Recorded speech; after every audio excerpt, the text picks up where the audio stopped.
تقدیر کا قاضی ہمیں بھی سوچنا چاہیے کہ کیا ہمارا معاشرہ اتنا بھانج ہو گیا ہے کہ ہمیں کوئی صالح افراد ہی نصیب نہیں ہوتے کہ ہم اوپر ان مناصب پر بھیجنے کے لیے جو ہے وہ ان کو ووٹ دیں، ان کو منتخب کریں۔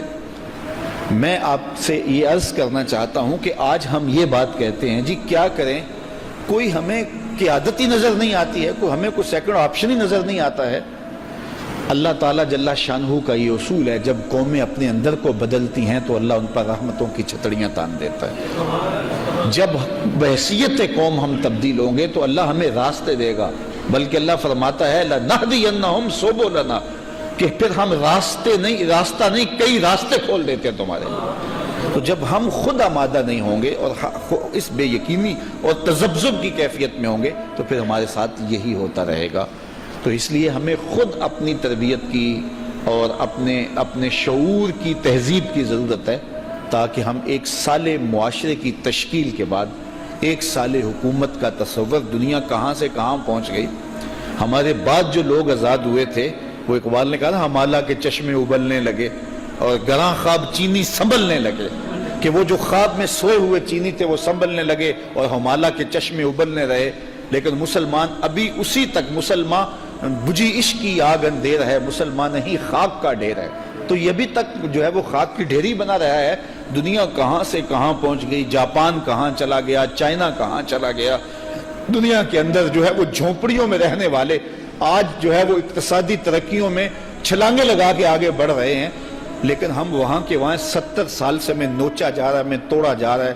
اور آج بھی ہم جو ہے وہ جس طرح یہ دیکھو 2 4 5 10 اگر سوسائٹیاں ہیں، اچھے انداز سے آپ لوگ زندگی گزار رہے ہیں، تو یہ ایک چند مثالیں ہیں۔ معاشرے کا 90% لوگ ان گلیوں میں رہتا ہے کہ آپ وہاں سے گزریں تو اتنا تعفن ہے کہ آپ کو ناک پر کپڑا رکھنا پڑے، اور وہاں وہ زندگی گزار رہے ہیں اور اسی زمین سے نکلتا ہوا گندا پانی پینے پہ مجبور ہے۔ یار ہمارا جو دیوالیہ پن جو ہے وہ مذہبی طور پہ ہوا تھا، وہ تو ہوا تھا، ہمیں ایک انسانی زندگی جینے کا بھی حق اس ملک کے اندر نہیں ہے۔ تو اس لیے ہمیں اپنے شعور کی تہذیب کے ساتھ آگے بڑھنا ہوگا، اور اس کے لیے مجھے تو صرف میرے بارے پوچھا جانا ہے، یا میں آپ لوگوں تک کوئی بات پہنچا سکتا ہوں، یا جن لوگوں تک بات پہنچا سکتا ہوں، مجھے تو صرف اتنا سوال ہونا ہے۔ میں یہ سوچتا ہوں کہ میں ایک یا 10 20 لوگ اگر اپنی شعوری تہذیب کے ساتھ آگے بڑھے گے بھی تو پھر ہمارے سے کیا ہوگا؟ ایسا نہیں ہوتا۔ جب اندھیرا چھا جاتا ہے تو جگنو اپنی پیٹھ پہ لالٹین باندھ کے اکیلا ہی میدان میں آ جاتا ہے، وہ کہتا ہے میں اپنے حصے کا چراغاں تو کروں۔ تو ہمیں اپنے حصے کی روشنی ضرور پھیلانی چاہیے، باقی ہم سے اتنی پوچھ ہونی ہے جس کے ہم ذمہ دار ہیں۔ قو انفسکم واہلیکم نارا وقودھا الناس والحجارہ کلکم رائن وکلکم مسئول عن رعیتہ۔ اس لیے ہمارا وزن اس پلڑے میں ہونا چاہیے جو خیر کا پلڑا ہے، جو شر کا پلڑا نہیں ہے، اور ہم کبھی بھی کسی صورت کے اندر کسی گناہ کسی بدی کے معاون مددگار نہ بنے، نہ اپنے قول سے، نہ اپنے عمل سے، نہ اپنے رویے سے، اور نہ اپنی کسی ضرورت سے۔ بعض کا سمجھتے ہیں یہ ضرورت ہماری اجتماعی ہے، اس کے لیے ہم ایسے کر سکتے ہیں۔ وہ الیکشن کا زمانہ آتا ہے تو میں دیکھتا ہوں بینر لگے ہوئے ہوتے ہیں کہ گیس دو ووٹ لو، بعض آبادیوں میں لگے ہوتے ہیں، بعض جگہ پہ گلی بنا دو ووٹ لو۔ تو میں کہتا ہوں کہ جو شخص اپنی ذاتی ضرورت کے لیے قیمے والے نان پہ ووٹ دیتا ہے، آج اگر وہ گیس کے بدلے میں ووٹ دے رہا ہے یا نالی یا گلی کے بدلے میں ووٹ دے رہا ہے، تو یہ بھی تو اس ضرورت کے بدلے کے اندر اپنی ضمیر کی آواز بیچ رہا ہے۔